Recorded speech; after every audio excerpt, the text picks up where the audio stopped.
boiling point elevation and freezing point depression. Now you know we're doing a lab on freezing point depression, so hopefully this information will be very helpful as you go and do the calculations for that particular lab.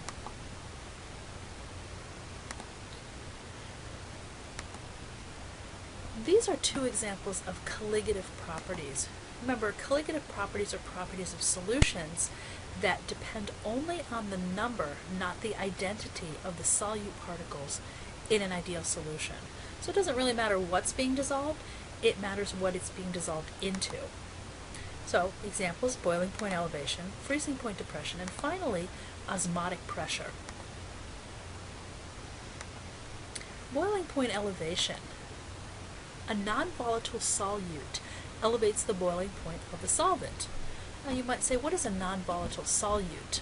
Well, a non-volatile solute is one that is covalent, something like sugar, something that does not break into ions, something like a weak acid or a weak base.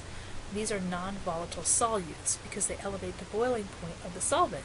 So if the solvent is water, the boiling point would normally be 100 degrees. But when you add a solute to that, the boiling point actually increases based on the concentration. Here's the formula: delta T equals kBm. And I think in intro class we called it delta TB equals kBm. Kb is the boiling point constant based on the identity of the solvent, and m, of course, is the molality of the solute.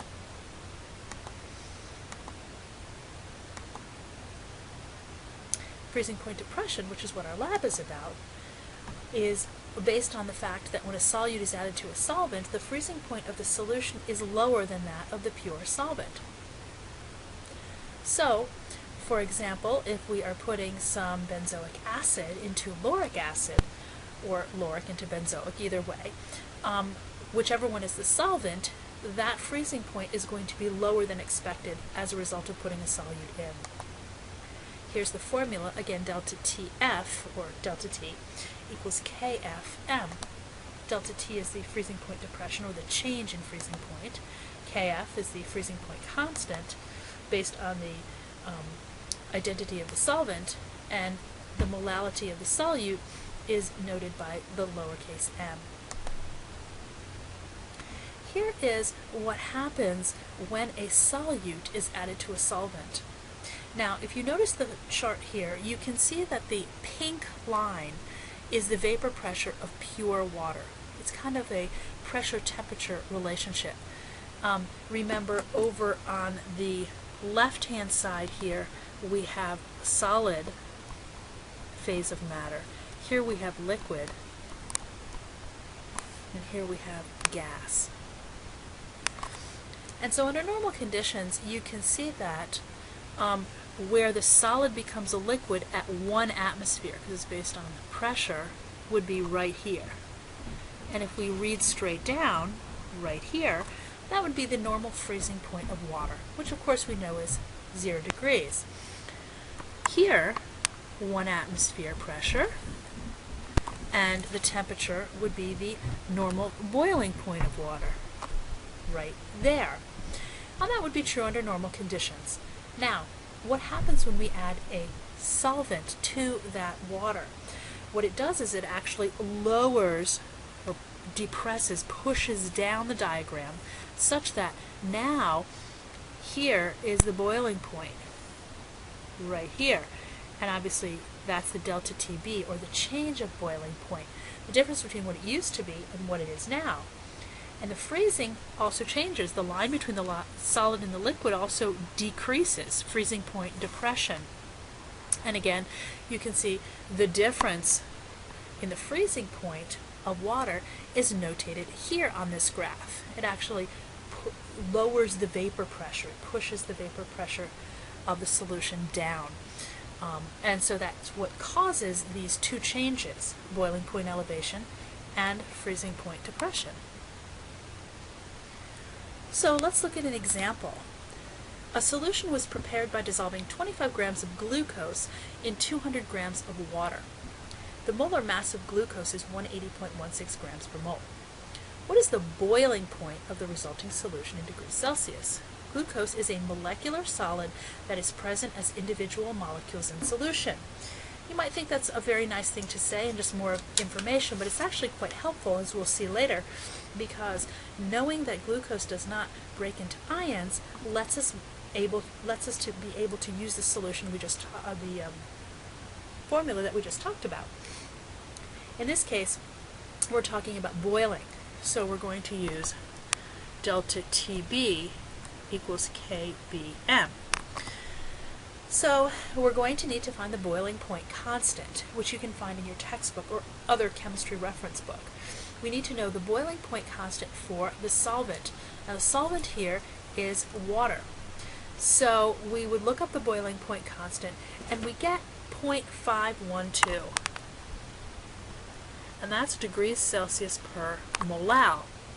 Because once we find the molality, we plug it in here, and of course the change in the boiling point has to be in degrees Celsius, and of course the units will cancel. We find molality the normal way, moles of solute divided by kilograms of solvent, and when we do, we find the molality to be 0.694.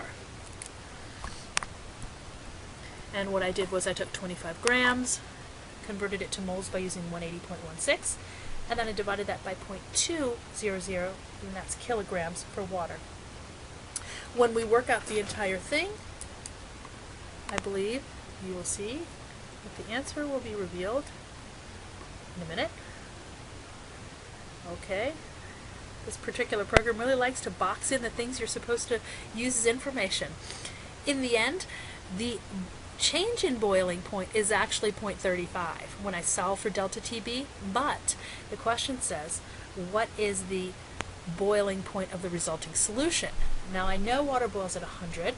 It's a boiling point elevation, so that means the final and new boiling point is 100.35. It's gone up by 0.30. Here's a good question. A plant cell has a natural concentration of 0.25 molal. You immerse it in an aqueous solution with a freezing point of negative 0.246 degrees Celsius. Will the cell explode, shrivel, or do nothing? So we have a cell here, and it's 0.25 molal. That's the cell. Now, if the cell is in another solution surrounding it, different things can happen. Of course, if the concentration outside is equal to the concentration inside, then nothing will happen because the concentrations are equal. So we have to do some calculations to see if it's equal. The concentration might be greater. Okay, what's going to happen in that case? What's going to happen if the concentration is too big on the outside, it's bigger than that on the inside? What's going to happen is water's going to flow, because the solvent particles are too big to travel through the semi-permeable membrane. And so what will happen is the solvent particles will flow through the membrane to try to equalize the concentration. Well, now that the pressure or the concentration is greater on the outside, in this example, water is going to flow out of the cell and into the surroundings, which would make it shrivel. And then, of course, the last choice is perhaps the surroundings concentration is less. Let's say it's 0.10, which is less than 0.25 molal given. Again, there's going to be an opportunity to have water flow, or in this case, solvent flow, which is water. In this case, what's going to happen is the solvent particles from the exterior are going to rush into the cell because it wants to decrease the concentration of the cells, because the solute particles can't move across the cell membrane. And what will happen is the cell will get bigger, or as a choice here, the cell will explode. So our job is actually to calculate the concentration of the aqueous solution, and I'm calling it X in the picture. So you immerse it in an aqueous solution with a freezing point of negative 0.246 degrees Celsius. So we're going to use our delta TF equals KFM solution, our delta TF equals KFM formula, and we're going to plug in the information. We know that delta TF is 0.246, because that's the change. The freezing point constant for water we have to look up in your textbook, which will be 1.86 for water, and then we solve for the molality. When we do, we get the molality of 0.132, and that's the concentration of that. And you can see, of course, using those two pieces of information, we're going to compare, and we will see that the cell will explode. In other words, the concentration inside is greater than the outside, and to try to equalize it, the water will rush in from the outside to the cell, eventually explode. Osmotic pressure. Osmosis is the flow of a solvent into the solution through a semi-permeable membrane, kind of like the last example a bit. Here is a formula that relates that this pi equals mRT. Pi stands for pressure, or osmotic pressure. M is the molarity of the solution, R is the gas law constant, and T is temperature in Kelvin. Here's an example of a semi-permeable membrane. And you will notice, just like I said before with the cell example, in the beginning here, you see the pure solvent on the left of picture A, and then the solution on the right. You can see that the green particles they're showing in this picture, like this one, see here, they're showing the arrow, it's actually too large to pass through the semi-permeable membrane. So it does not. And so what has to happen is the solvent particles actually have to flow this way to try to dilute the solution on the right. And you can see that that's what ends up happening, and the osmotic pressure is simply the buildup of the pressure such that eventually the two sides are equal, if possible. All right, here's a good question. When 334.4 milligrams of a compound is dissolved in 10 milliliters of water at 25 degrees, the solution has an osmotic pressure of 558 torr. Calculate the molar mass of this compound. Now, molar mass, I call it MM, is the number of grams per mole. Like water has a molar mass of 18. And it would be pretty easy if I gave you the compound. You would just figure out the molar mass by looking it up on the periodic table. Unfortunately, it says that you have 333.4 milligrams of a compound. We don't know what the compound is, so we can't just look it up. We actually have to do some calculations. So we can use our pi equals mRT formula to solve this particular question. All right, now to plug things in, what are we going to do? Well, we have to make sure that the osmotic pressure and the value of R relate to each other. They're in the same kind of unit. So I'm going to use atmospheres. You could use kilopascals or another value of R if you know it. But for us, I'm going to be using the osmotic pressure of, in this case, 558 torr. I'm actually going to convert it to atmospheres. And when I do, I get 0.734 ATM.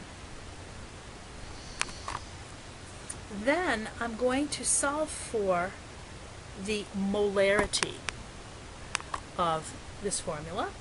My R value is 0.082, and temperature is 298.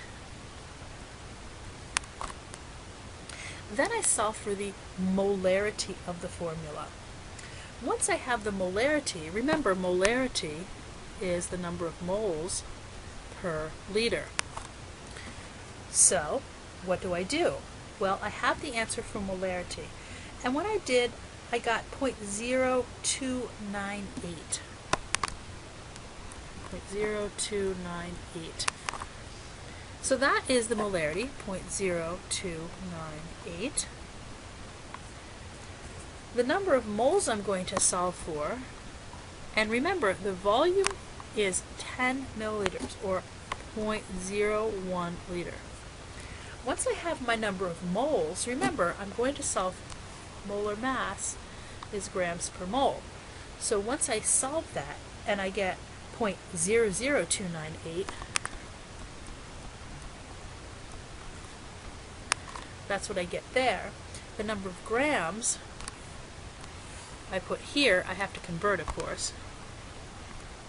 Convert to grams.